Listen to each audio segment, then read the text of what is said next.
주님은 하늘로 승천하기 직전에 제자들에게 사명 혹은 명령을 주셨죠. 지상 대명령 혹은 대사명이라는 말입니다. 사도행전 1장 8절에 보면은 예루살렘과 유대와 사마리아 땅끝까지 이르러 내 증인이 되라, 이런 대사명을 제자들에게 주셨습니다.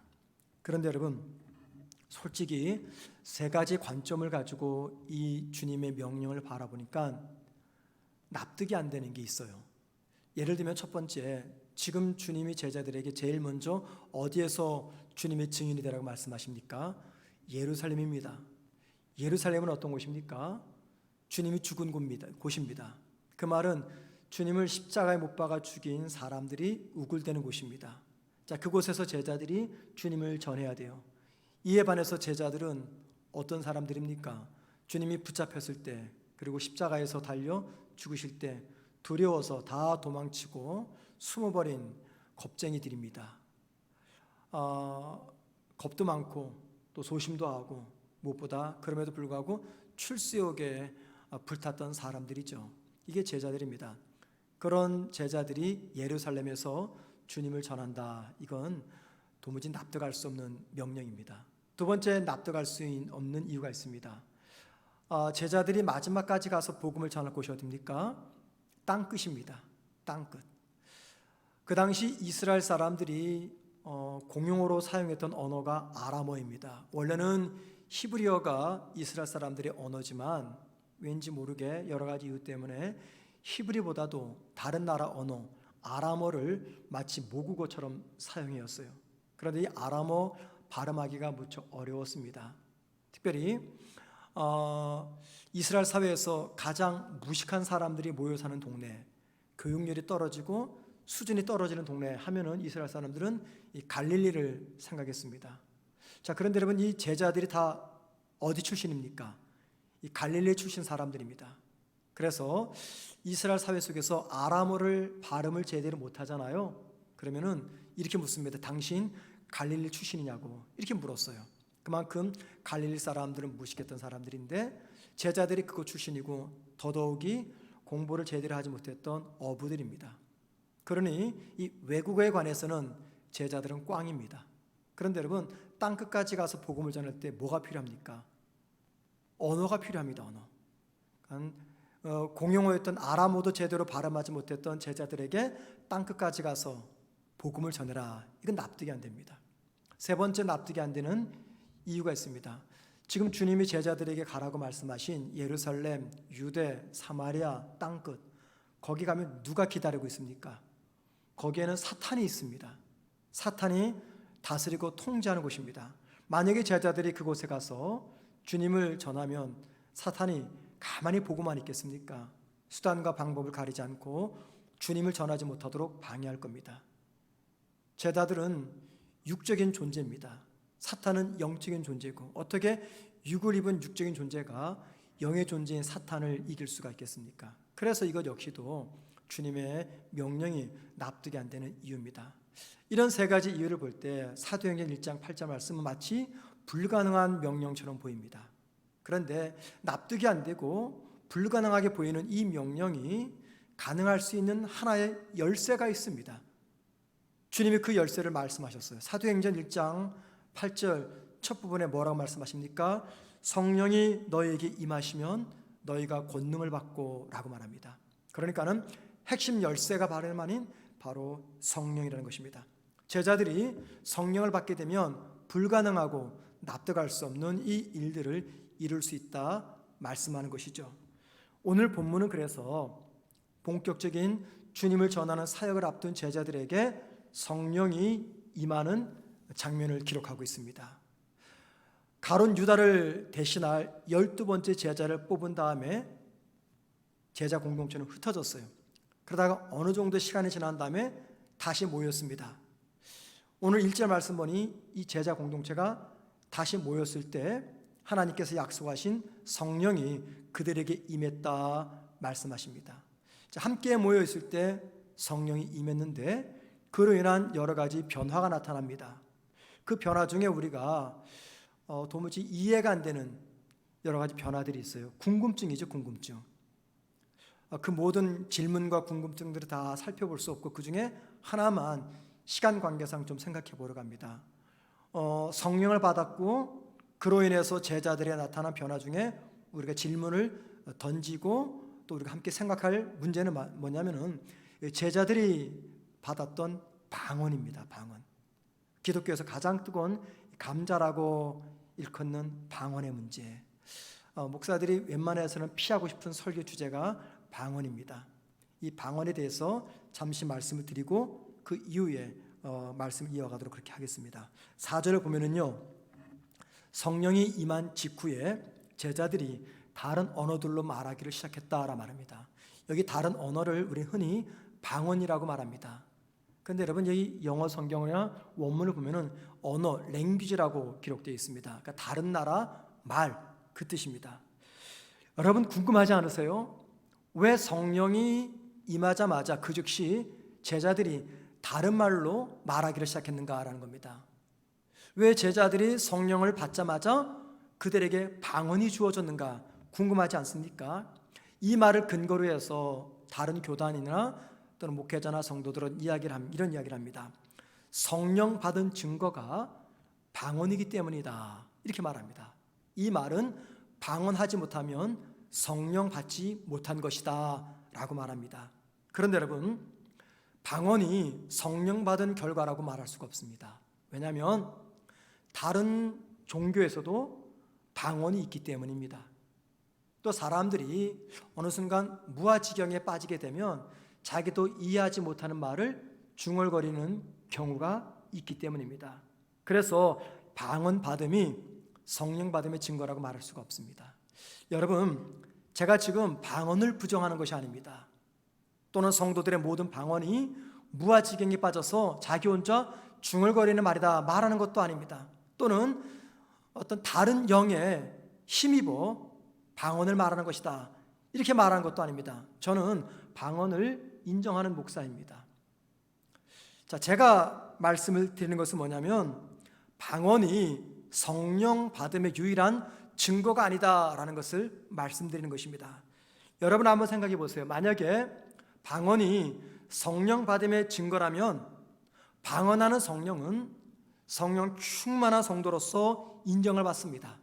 하지만 같은 신앙 공동체 안에서 방언을 하지 못하는 성도는 어떤 성도가 됩니까? 아직 성령 받지 못한 성도입니다. 이게 열등한 성도가 되는 것이죠. 자, 그렇게 되면 교회 안에서 어떤 문제가 발생할까요? 성도들의 신앙생활의 목표가 뭐가 됩니까? 방언을 받는 게 됩니다. 방언을 받는 게. 왜냐하면 방언을 받아야 내가 영적으로 실력 있는 성도, 성령 받은 성도이기 때문입니다. 방언 받지 못하면 난 아직도 성령 받지 못했고 영적으로 열등한 성도이죠. 그래서 과거 우리 신앙의 선배들 부모님들 또 저도 그랬습니다. 신앙생활하면서 방언 받는 것이 신앙의 주된 목표였어요. 기도만 하면 방언 달라고 산기도 가고 금식기도 하고 그거 방언 받고 싶어가지고. 왜냐하면 교회에서 그렇게 가르쳤기 때문입니다. 그런데 여러분 다시 한번 말씀드리지만 방언은 성령 받음의 유일한 증거가 아닙니다. 오히려 성령 받아도 방언 못하고요, 성령 충만해도 방언하지 못합니다. 바울은 그래서 성령 받음의 증거는 방언이 아니라 예수님을 구주로 고백하는 것이라고 이야기합니다. 고린도전서 12장 3절 말씀이죠. 그러므로 내가 너희에게 알리노니 하나님의 영으로 말하는 자는 누구든지 예수를 저주할 자라 하지 아니하고, 그 다음 보세요, 또 성령으로 아니하고는 누구든지 예수를 주라 할 수 없느니라 분명히 말씀하잖아요. 심지어는요, 사도 요한은요 이런 말까지 합니다. 예수님께서 이 땅에 육체로 오셨잖아, 인간의 몸을 입고. 그런데 주님이 이 땅에 육체로 오셨다는 것을 시인하는 사람, 바로 그 사람이 성령 받은 사람이다 라고 말합니다. 요한일서 4장 2절입니다. 이로써 너희가 하나님의 영을 알지니 곧 예수 그리스도께서 육체로 오신 것을 시인하는 영마다 하나님께 속한 것이요. 이 말은 예수님의 육체로 오심을 인정하는 사람은 성령 받았다 그 말입니다. 여러분 오늘 본문에서 제자들은 성령을 받고 방언을 말했습니다. 방언을 말하는 것이 성령 받음의 증거는 아닙니다. 그렇다면 여러분, 왜 성령이 임한 다음에 제자들은 방언을 말한 것입니까? 하나님이 제자들에게 방언을 주신 이유가 무엇 때문입니까? 여러 가지 이유 중에서 저는 가장 중요한 두 가지 이유를 말씀드립니다. 첫째는요, 오늘 본문은 아니지만 그 앞에 있는 사도행전 1장 8절 말씀 보면 주님이 제자들에게 이렇게 말씀하셨어요. 너희에게 성령이 임하면 너희가 권능을 받고 너희가 땅끝까지 이르러 내 증인이 되라. 이 단계를 잘 보십시오. 먼저 성령이 임하면은 권능이 주어지고 그러면 증인이 됩니다. 자, 그래서 사도행전 2장 이후에 가면은 성령을 받았던 제자들이 이제 본격적으로 십자가를 전하고 복음을 전하고 주님을 전하는 전도자의 삶을 살아갑니다. 여러분, 주님의 이 말씀대로라면은 오늘 제자 공동체는요, 성령을 받은 다음에 무엇을 받아야 됩니까? 권능을 받아야 돼요. 그죠? 권능을 받아야 돼요. 그런데 본문을 아무리 봐도 성령과 함께 제자들에게 주어진 것은 방언밖에 없습니다. 물론 사도행전 2장 이후에 가면은 성령 받은 제자들이 새롭게 바뀝니다. 바뀌고 복음을 전하면서 놀라운 기적과 표적과 이적을 행사합니다. 이게 왜 가능합니까? 성령과 함께 그들에게 권능이 주어졌기 때문이죠. 그런데 오늘 본문을 보면은 제자들이 성령을 받은 다음에 제일 먼저 나타난 변화는 무엇입니까? 방언입니다. 방언. 따라서 이 방언이란 무엇이냐? 방언은 주님께서 사도행전 1장 8절에서 약속하셨던 것처럼 성령이 제자들에게 임하니까 그 성령이 제자들에게 부여한 권능의 일부분이다라는 겁니다. 그러니까 방언은 성령을 받았던 제자들이 받은 최초의 처음에 첫 번째 권능이다라는 것이죠. 그럼 여러분, 왜 방언이 성령이 준 권능이 될까요? 왜 방언이 권능일까요? 그 이유가 있습니다. 사도행전 2장 9절 이하를 보면은요, 제자들이 방언으로 말하자 14나라에서 온 사람들이 자기네 나라 말로 말하는 제자들의 말을 알아듣습니다. 자, 그래서 여러분, 오늘 본문에서 말하는 이 방언은요, 우리가 알아듣지 못하는, 이해하지 못하는 영적인 언어가 아닙니다. 고린도전서에서 말하는 방언은 알아듣지 못하는 영적인 언어이지만 사도행전에서 제자들이 받았던 방언은 이해할 수 있는, 알아들을 수 있는 일종의 외국어입니다. 외국어. 제가 아까 2부 예배 끝나고 사무실에서 뉴스를 보니까는 우리나라 여자 배구가 졌더라고요. 동메달을 놓친 겁니다. 많이 좀 안타까운데, 여러분, 그 우리나라 대표 여자 배구 감독이 어느 나라 사람인지 아십니까? 이태리 사람입니다. 그러니까 우리나라 말을 못하니까는 항상 선수들을 모아놓고 작전 지시할 때 중간에 누가 꼭 끼어 있습니까? 통역관이 끼어 있어요. 이 통역사가 하는 말이 무슨 일을 합니까? 감독의 작전 지시를 받아가지고 선수들에게 알려주는 겁니다. 왜 선수와 감독 사이에 통역관이 있습니까?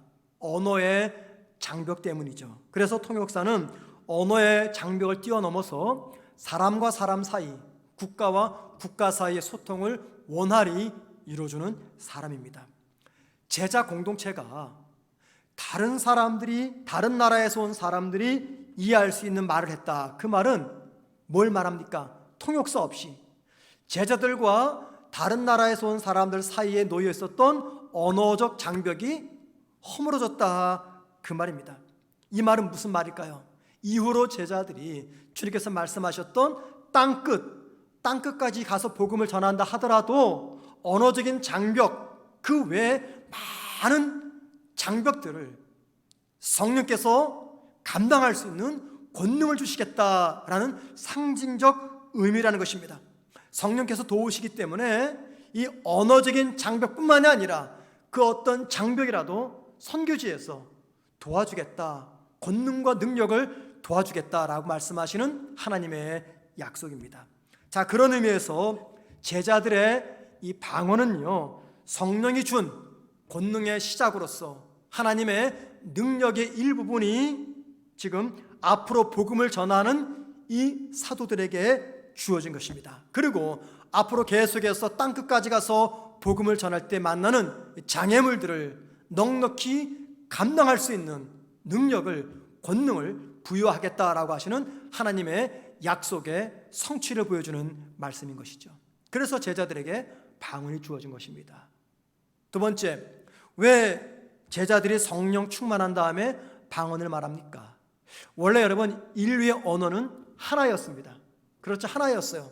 그랬던 언어가 혼잡함을 경험하게 됩니다. 왜 그렇습니까? 사람들이 하나님보다 높아지기 위한 교만함으로 바벨탑을 쌓아갑니다.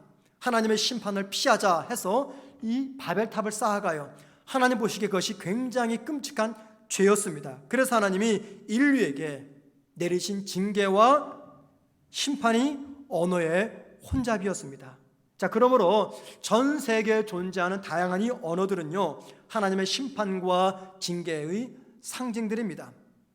자, 그런데 제자들이 방언을 말하니까 다른 나라에서 온 사람들이 그 말을 알아들었어요.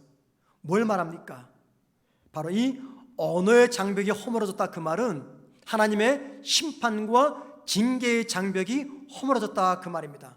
그러고 나서 이제 본격적으로 하나님이 인류를 구원하시는 구속 사역을 시작하시겠다라는 하나님의 사랑의 표현입니다.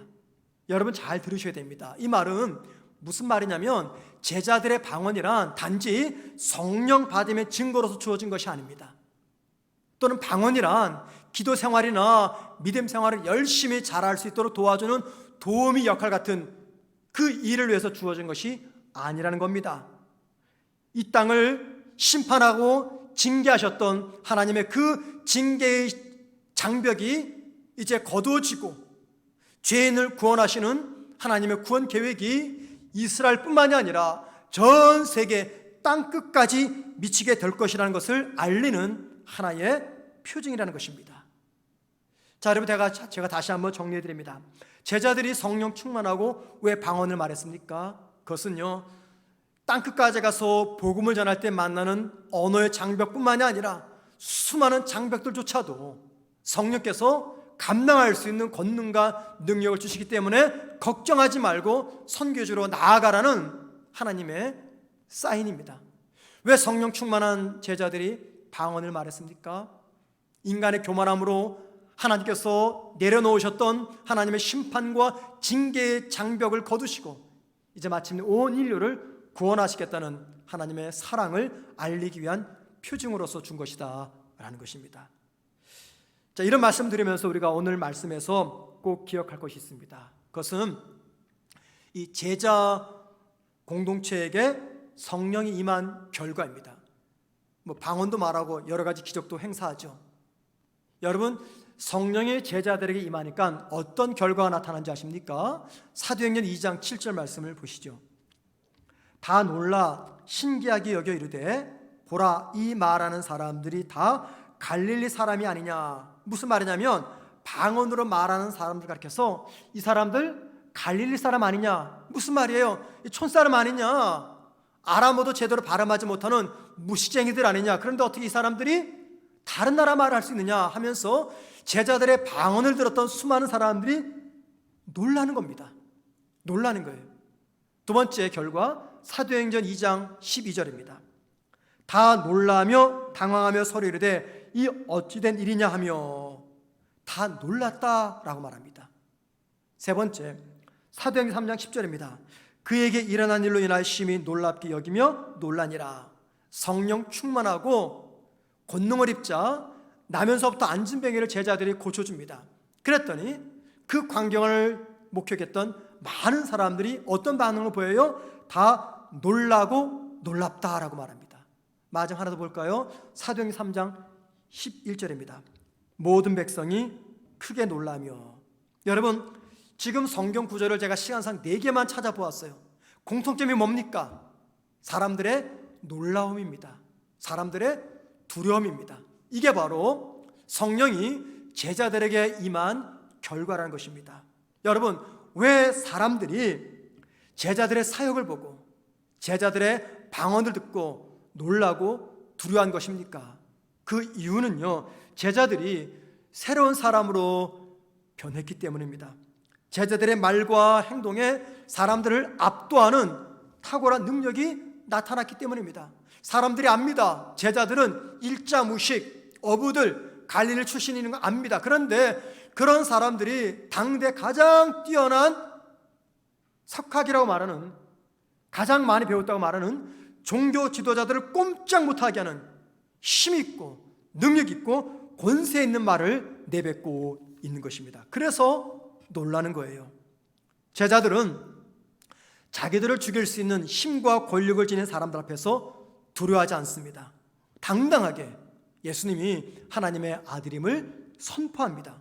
그리고 그들은 사람들의 육체 질병을 고쳐주고 귀신을 쫓아냅니다.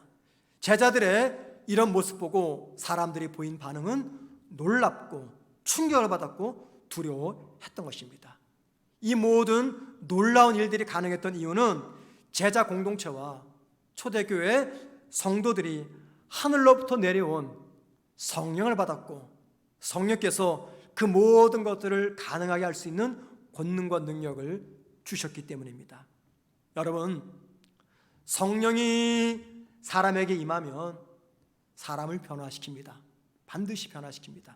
그리고 성령이 사람을 변화시켜서 하나님의 뜻을 이루고 하나님의 일을 진행하십니다. 그리고 이 일은 2000년 전 제자들만 통해서가 아니라 오늘도 저와 여러분의 삶 가운데서 되풀이되고 있는 역사적 사실이라는 것입니다. 성경은 성도들에게 참 감당 못할 명령을 많이 하십니다. 아버지가 거룩하니 너희도 거룩해라. 하나님이야 전능자시고 거룩 그 자체니까 거룩하시죠. 그런데 우리 같은 죄인들이 어떻게 거룩합니까? 거룩할 수가 없어요. 눈만 뜨면 죄 짓는 생각이고 움직이기만 하면 죄 짓는 행동을 하는 저와 여러분이 어떻게 아버지처럼 거룩할 수가 있겠습니까? 못하죠. 또 성경은 성도들에게 무엇을 가지라고 말합니까? 사랑과 실학과 화평과 오래 참음과 자비와 양성과 온유와 충성과 절제의 열매를 맺으라고 말합니다. 이게 말이 쉽지 이 불가능한 이 요구를 왜 우리들에게 하고 있는 것입니까? 사탄은 지금도 우는 사자처럼 우리에게 달려들어서 우리를 유혹합니다. 우리가 어떻게 우는 사자처럼 달려드는 이 사탄의 유혹을 이겨낼 수가 있겠습니까? 우리 삶 가운데 너무너무 감당하기 어려운 인생의 고난과 시련이 찾아옵니다. 그런 가운데 우리가 어떻게 그 무거운 인생의 짐을 지면서 믿음의 길, 인생길을 걸어갈 수가 있겠습니까? 이 세상은 뭐니 해도 돈이 힘이고요, 돈이 신이 되어버린 시대입니다. 돈이면 다 합니다. 그런 이 세상 속에서 우리가 어떻게 하면 돈의 노예가 되지 않고 예수님의 종과 노예가 되어서 살아갈 수가 있겠습니까? 주님은 우리 믿는 자들에게 복음을 전하는 전도자가 되라고 하는데 내가 누군가에게 나서서 예수 믿으라고 말할 수 있는 그러한 뻔뻔함이 없어요. 소심하고 소극적이고 부끄러움을 많이 탑니다. 그런 내가 어떻게 사람들에게 예수 믿으라고 복음을 전할 수가 있겠습니까? 어떻게 우리가 눈에 보이지 않는 천국을 소망하면서 눈에 보이는 이 땅의 소망을 이겨낼 수가 있겠습니까? 우리가 어떻게 주님께서 세우신 이 교회에서 충성된 봉사자로 교회를 섬길 수가 있겠습니까? 예수를 믿으면서 이 땅을 살아갈 때 우리가 감당 못할 많은 문제들이 제기가 됩니다. 그리고 그 문제 앞에서 어떻게 하면 가능할까 답을 내려보지만 결국 마지막 남는 유일한 답은 한 가지밖에 없어요. 그게 무엇입니까? 우리 모두가 성령 충만함을 입는 것입니다. 이거 외에는 답이 없어요. 왠지 아십니까? 성령 충만하면 우리가 볼 때 불가능하게 생각되어지는 이 모든 것들을 가능하도록 하는 권능과 능력을 성령께서 저와 여러분에게 공급하시기 때문입니다. 여러분, 성령 충만, 이게 뭘까요? 어떤 상태를 성령 충만한 상태라고 말합니까? 영적으로 신비한 상태에 있는 상태. 괜히 오랫동안 기도했기 때문에 목소리가 쉬고 쉰 목소리를 내고 거만하게 목소리를 까는 그런 사람들이 카리스마가 있고 성령 충만한 사람입니까? 아니면 열정적으로 두 손 들고 찬양을 하는 성도들, 아니면 뜨겁게 부르짖고 기도하는 성도들, 이런 것들이 성령 충만합니까? 아닙니다, 여러분. 아닙니다. 영적으로 신비한 상태에 있다고 성령 충만한 게 아니고요, 열정적으로 찬양한다고 해서, 뜨겁게 기도한다고 해서 그게 성령 충만이 아닙니다. 그런 것들은 성령 충만의 단계로 나아가도록 도와줄 뿐이지 그 자체가 성령 충만이 아니에요. 성령 충만을 쉽게 말하면 이겁니다. 예수님을 내 마음에 가득히 채우는 겁니다. 여러분 한번 생각해 보세요. 여러분의 마음에 주님이 가득 채워 있는지. 자, 주님의 내 마음에 가득 채워 있으면 어떤 결과가 나옵니까? 당연히 그 주님과 1분 1초, 하루 24시간 동행하게 됩니다. 이게 성령 충만이에요. 왜 주님 생각하고 주님과 동행하고 주님으로 가득 채우는 게 성령 충만일까요? 로마서 8장 9절 말씀 보면은 이 성령을 가리켜 그리스도의 영이라고 이야기합니다. 성령은요, 주님의 영이고 하나님의 영이에요. 그래서 비록 내 안에 성령이 계시지만 지금 성령이 아니라 하나님이 계신 거예요. 성령이 계시는 것이 아니라 주님이 계신 거예요. 내 안에 하나님, 예수님, 성령님이 함께 계신 거예요. 이게 삼위일체 신비의 비밀입니다. 그러니까는 성령 충만하다 그 말은 주님으로 내 마음을 가득히 채우고 늘 그 주님과 동행하는 것입니다. 그리고 여러분, 성령 충만한 성도에게, 주님으로 가득히 채우고 주님과 동행하는 성도에게는 반드시 그에 따른 증거, 결과가 삶의 현장에서 나타납니다. 가정에서 나타납니다. 직장에서 나타납니다. 세상 속에서 나타납니다. 예배당에서 반드시 나타나게 되어 있습니다. 그렇기 때문에 예수 믿는 성도의 세상 살아가는 모습과 신앙생활하는 모습 보면은 지금 저분이 성령 충만한가 아닌가를 정확하게 파악할 수가 있습니다. 오늘 말씀 보면은요, 제자들이 성령 충만하니까 그 다음에 나타난 이 세 가지 변화와 결과들이 있어요. 그 결과와 변화가 뭔지 한번 들어보십시오. 첫 번째 결과입니다. 제자들이 성령 충만하니까요, 입술이 열립니다. 입술이 열려요. 그리고는 주님이 구주가 되셨다고 사람들에게 전합니다.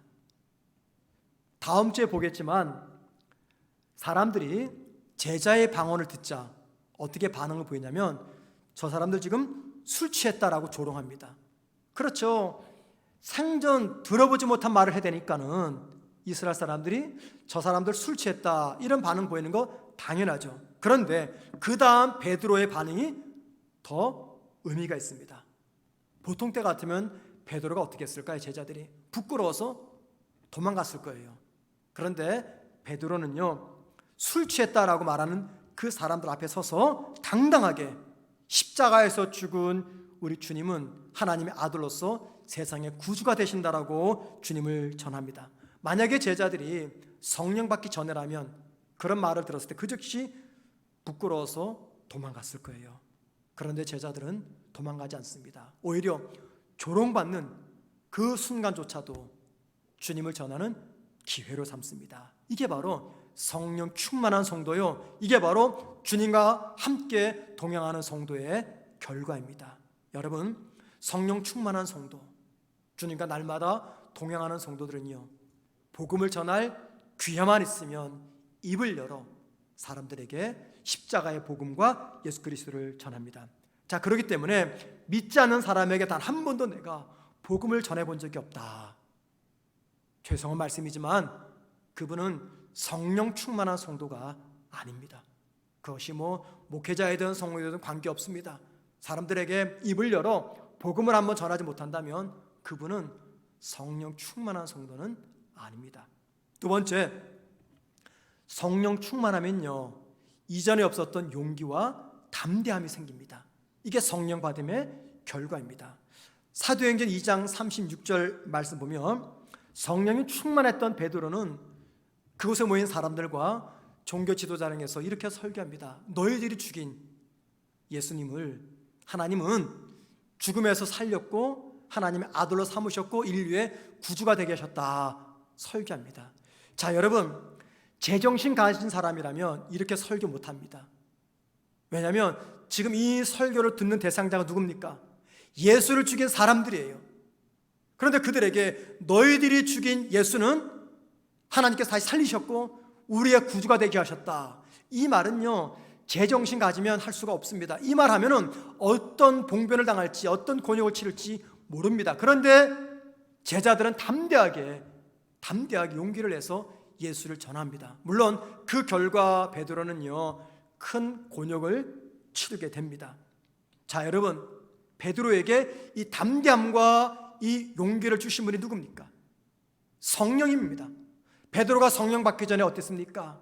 주님께서 체포되었을 때 재판받는 그 자리에 까다라갔지만 여자 종아이가 당신도 예수의 제자라라고 말할 때 3번씩이나 그 주님을 모른다고 부인했습니다. 이때가 어떤 상태입니까? 성령 받기 전 상태예요. 그런데 성령 받고 성령 충만하니까요, 죽음도 불사하고 조금도 두려워하지 않고 담대함으로 예수를 죽인 원수들에게 주님을 전하고 있습니다. 베드로뿐만이 아닙니다, 여러분. 저나 여러분도 성령 충만하면요, 이전에 없던 용기와 담대함이 생깁니다. 그 용기와 담대함은 비단 복음을 전하기 위해서 필요한 용기와 담대함이 아닙니다. 사실 누군가에게 복음을 전하는 것 많이 힘이 듭니다. 그런데 우리 삶 가운데 그것만큼 힘든 게 있죠. 그게 뭡니까? 우리 삶에 찾아오는 각종 시련들입니다. 갑자기 찾아온 육체 질병, 갑자기 찾아온 경제적 위기, 파혼의 위기, 사업 부도의 위기, 실직을 당하는 위기, 여러 가지 위기와 고난과 상처를 우리가 겪습니다. 그리고 그 과정을 헤쳐나가는 어려움이 마치 누군가에게 복음을 전하는 것처럼 힘들고 어려워요. 자, 여러분, 복음을 전하기 위해서 용기와 담대함이 필요하다면 인생의 각종 시련 앞에 놓였을 때 우리에게 필요한 게 무엇입니까? 무엇입니까, 여러분? 동일한 용기와 담대함입니다. 만약에 용기와 담대함이 없으면 우리는 그 인생의 크고 작은 시련 앞에서 쉽게 절망하면서 포기하면서 낙심하게 됩니다. 그런데 성령 충만한 성도들은요, 너무너무 힘들고 하늘이 무너질 것 같은 위기 가운데서도 담대함을 잃지 않습니다.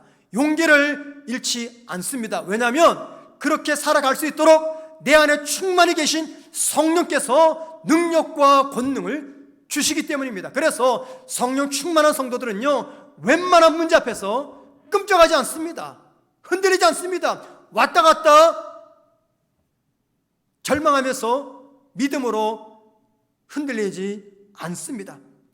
여러분, 이 담대함이 어떻게 주어집니까? 내 뒤에서 나를 받쳐주는 유력한 사람들이 있기 때문에 그렇습니까? 아니면 남들 못지않는 재물을 모아놓았기 때문에 이 담대함과 용기를 갖는 것입니까? 아니죠. 하나님께서 성령을 통해서 나에게 권능과 능력을 주시기 때문에 인생의 시련 앞에서도 낙심하지 않고 두려워하지 않고 머리 싸매고 누워있지 않고 오히려 용기와 담대함을 가지고 적극적인 자세를 가지고 그 위기 속에서 빠져나올 수가 있는 것입니다. 바로 이것이 성령 충만한 두 번째 결과입니다. 세 번째, 성령 충만한 제자들에게는요, 그 결과로 다양한 표적과 기사와 이적이 나타났습니다. 사도행전 3장을 보면은 성령 충만했던 제자들은요, 날 때부터 앉은 뱅이를 고쳐줍니다. 자, 여러분, 성령 받기 전에 제자들의 모습과 비교할 때 이건 하늘과 땅의 차이입니다. 기억나십니까? 성령 받기 전 제자들이 어떤 고생을 했어요? 한 소년이 귀신이 걸렸어요.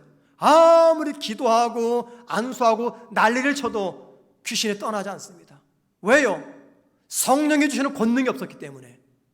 그런데 오늘 사도행전 3장을 보니까 성령 충만했던 제자들이 날 때부터 앉은 뱅이를 고칩니다. 귀신을 쫓아냅니다. 수많은 기적을 행합니다. 왜요? 이 모든 것들은 성령 충만의 결과로서 성령께서 권능과 능력을 제자들에게 주셨기 때문입니다. 지금도 복음의 최전선인 선교지에서는요, 많은 기적과 표적이 나타납니다. 왜 그럴까요? 가만히 생각해 보았어. 왜 선교지에서는 오늘 우리가 경험하지 못하는 이 기적과 표적이 나타나는 것인가? 여러분, 선교사님들에게 선교지는 어떤 곳입니까? 인간적으로 전혀 도움을 받을 수 없는 곳입니다. 하나님이 아니면 그 누구도 그들을 도와줄 수 없는 상황 속에 선교사님들이 놓여 있어요. 그들이 의지할 분은 오직 하나님밖에 없어요. 성령밖에 없어요. 그리고 거기서는 어떤 일이 벌어집니까? 영혼을 살리는 선교가 역사가 나타나는 곳입니다. 그래서 선교지에서는요, 하나님께서 표적과 기적으로 역사하십니다. 그러면 여러분, 우리 삶 가운데서는 하나님께서 표적과 기적을 보여주지 않습니까? 선교지에서 나타나는 그런 기적, 그런 초자연적인 기적은 아니더라도 성령 충만한 저나 여러분의 삶 가운데 하나님은 표적을 보여주십니다. 그게 뭔지 아십니까? 사람의 변화입니다. 이 세상에서 가장 힘든 게 무엇일까요? 사람이 변하는 겁니다. 여러분, 어느 정도 살다 보면은 사람에 대한 희망을 꺾게 돼요. 사람에 대한 희망을 꺾게 돼요. 일평생 나만 바라보고 순종적이고 나만 사랑할 것 같았던 제 아내가 바뀌더라고요. 저 대신 자식들을 더 사랑하고 순종적이지도 않아요. 모든 가정이 마찬가지죠. 자식들이 바뀌던가요? 안 바뀌죠. 내 배에서 내가 낳은 아들이에요. 안 바뀌어요. 그만큼 사람이 바뀌는 것은 기적 중에 기적입니다. 여러분, 무엇으로도 변화하지 않는 사람, 이 안에 혈기가 가득하고 분노가 가득하고 폭력성, 교만함, 조급함, 그리고 증오심으로 가득한 이 사람들이 어떻게 바뀝니까? 교도소 한 20번 갔다 오면 바뀔까요? 안 바뀝니다, 여러분. 안 바뀌어요. 무엇이 이들을 바뀌게 합니까? 사람을 변화시키는 것은요, 성령의 역사밖에 없습니다. 그 사람이 성령에 붙잡히게 되면은 온유하고 겸손하고 관대하고 사랑 많은 사람으로 바뀌게 됩니다. 성령께서 내 안을 충만히 채워주실 때, 내가 주님으로 채우고 내 안을 내가 날마다 주님과 동행하게 될 때, 그때 우리는요, 새롭게 변화된 그리스도인의 삶을 살아갈 수가 있습니다. 그래서 오늘도 성령께서 저와 여러분의 삶 가운데 표적을 보여주시는데, 바로 그것은 도무지 변하지 않을 것 같은 사람들의 변화라는 것입니다. 미국의 릭 워렌 목사님이 있습니다. 이분이 쓰신 책 중에 목적이 이끄는 교회라는 제목의 책이 있어요. 이 책에서 릭 워렌 목사는 이런 이야기를 합니다. 우리가 이 땅에서는 할 수 있으나 하늘에서는 할 수 없는 두 가지가 있다. 이 땅에서 할 수 있는, 그러나 하늘에서는 할 수 없는 것 두 가지. 그러니까는 이 땅에서는 할 수 있지만 천국 가서는 할 수 없는 두 가지. 그게 뭘까요? 첫째는 죄를 짓는 것이다. 맞죠, 여러분? 우리가 이 땅에서는 죄 지을 수 있어요. 그런데 하늘나라 가서는 죄 짓지 않습니다. 더 이상 죄 짓지 않습니다.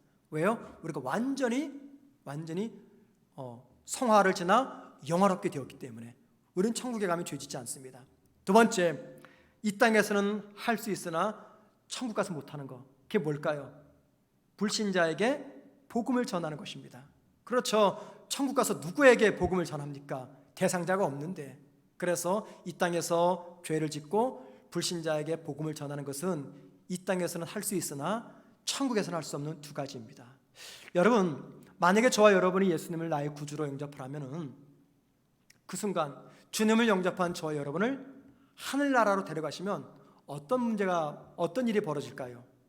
우린 더 이상 죄 짓지 않습니다. 그죠? 하늘나라가 있기 때문에. 또 하나, 하늘나라에 있는 하나님의 백성들이 뭐 할까요? 하나님을 예배하죠. 하나님을 찬양하죠. 그러면 하나님에게는 얼마나 좋을까요? 하나님 가장 꼴보기 싫은 것, 사람들이 죄 짓는 거잖아요. 죄도 안 져요. 하나님이 좋아하시는 것, 예배, 날마다 성도가 예배를 드려줘요. 얼마나 하나님 입장에서 이게 이득되는 장사입니까? 근데 하나님은 이렇게 안 하셔요. 우리가 예수를 믿어도 그냥 이 땅에 남겨두십니다. 죄 짓고 범죄할 가능성 있는 이 범죄 현장에 저와 여러분들을 그냥 남겨두십니다. 여러분, 왜 그럴까요? 이 땅에 저와 여러분이 남아있으면 여전히 죄 지을 것을 알면서도, 하나님이 가장 싫어하는 죄 지을 것을 알면서도 왜 이 땅에 남겨두셨을까요? 그것은요, 아직 이 땅에 복음을 들어야 될 죄인들이 있기 때문입니다. 예수를 만나야 될 사람들이 있기 때문입니다. 그리고 그 일은 하나님이 할 수 없습니다. 오직 이 땅에 살아가는 저와 여러분들, 그리스도인들만 할 수가 있기 때문입니다. 여러분, 여기에는요 정말 중요한 의미가 담겨져 있습니다. 하나님이 믿지 않는 이 땅의 사람들에게 복음을 전하기 위해서라면 이 땅에서 벌어지는 우리 모두의 죄, 끔찍한 죄, 흉악한 죄, 그 죄조차도 내가 용납하겠다, 내가 참아내겠다 라고 하는 하나님의 의지가 담겨져 있는 것입니다. 이 땅에서 아직 예수를 믿지 않는 사람들을 구원하기 위해서라면 한 명이라도 더 내 백성을 구원하기 위해서라면 너희들이 이 땅에서 죄를 짓는 거 내가 다 용납해 주겠다, 내가 다 참아내겠다, 그 말입니다. 이 말은요, 이 땅에 남은 교회와 그리고 성도가 복음의 증인이 되는 것이 얼마나 중요한 일인가를 알려줍니다. 그리고 동시에 그만큼 믿지 않는 자에게 주님을 전하는 것은 하나님이 가장 좋아하시는 일이라는 것입니다. 하나님이 가장 싫어하는 게 인간의 죄예요. 가장 좋아하시는 게 영혼을 구원하는 겁니다. 가장 좋아하는 이것을 위해서 하나님은 가장 싫어하는 것을 수용하셨다, 그 말입니다. 그러기에 우리 주님 앞에서 누군가에게 복음을 전하는 그 성도의 모습이 얼마나 존귀하고 얼마나 아름답겠습니까? 여러분, 우리가 주님의 증인이 될 때 성령께서 나를 도와주십니다. 왜 그럴까요? 이 일이 내 일이 아니라 하나님의 일이기 때문입니다. 우리가 하나님의 대신 이 일을 하다 보니 하나님이 이 일 잘 감당하라고 성령을 보내시고 성령께서 우리에게 권능을 주시는 겁니다. 그래서 여러분, 하나님을 전하는, 예수 그리스도를 전하는 성도와 교회를 하나님은 반드시 축복하십니다. 저는 이것은 확실하다고 믿습니다. 복음을 전하는 성도와 가정과 교회를 하나님은 반드시 축복하십니다. 왜요? 하나님이 가장 좋아하시는 일을 하고 있기 때문이죠. 주님을 전하는 나에게 하나님은 건강의 복을 주십니다. 주님을 전하는 나의 꽉 막힌 경제적 문제를 하나님이 해결해 주십니다. 주님을 전하는 나와 우리 가정, 내 자녀의 앞날을 복되게 하십니다. 주님을 전하는 내 사업장, 내 직장을 복되게 하십니다. 왠지 아십니까? 마태복음 6장 33절에 주님이 약속하셨기 때문이에요. 보세요 한번. 너희는 먼저 그의 나라와 그의 의를 구하라. 그리하면 이 모든 것을 너희에게 더하시리라. 이 모든 게 뭡니까? 나에게 필요한 거예요. 건강, 물질, 명예, 자식, 나에게 필요한 모든 것들을 내가 기대한 것 이상으로 부어주겠다 약속하십니다. 단 조건이 있어요. 그 앞에 어떤 조건입니까? 하나님의 나라와 하나님의 의를 구하는 자에게. 이게 뭡니까? 하나님께 바라시는 하나님의 의, 하나님의 나라가 무엇입니까? 예수를 전하는 것이에요. 사람들에게 복음을 전하는 것입니다. 이것이야말로 성도가 하나님께 복 받을 수 있는 가장 확실한 방법이라는 것입니다. 하나님은 주님을 전하는 전도자, 주님을 전하기 위해서 힘쓰고 애쓰는 우리의 가정과 교회를 반드시 책임지신다고 말씀으로 약속하고 있습니다. 자, 그렇기 때문에 여러분에게 제가 마지막으로 결론으로서 실천적인 하나 말씀을 드리려고 합니다. 살다 보면은 내 속에 뒤집어질 때가 있어요. 사람 때문에 상처받고 배신당하고 내가 모욕당하고 내가 험담을 당하는 경우가 있습니다. 또는 살다 보면은 내가 예상치 않은 물질에 손해를 볼 때가 있어요. 살다 보면은 내 건강에 위기가 올 때가 있어요. 자식들이 말을 안 듣습니다. 배우자가 나를 아프게 합니다. 모든 것들을 그냥 다 포기하고 싶어요. 그때 여러분들 어떻게 하십니까?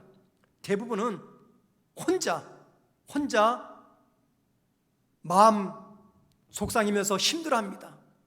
뭐 술이라도 마시면 술이라도 마시겠지만 우리 그렇게 못하니까는 대부분은 혼자 독방에서 힘들게 시간을 보냅니다. 여러분 그러지 마십시오.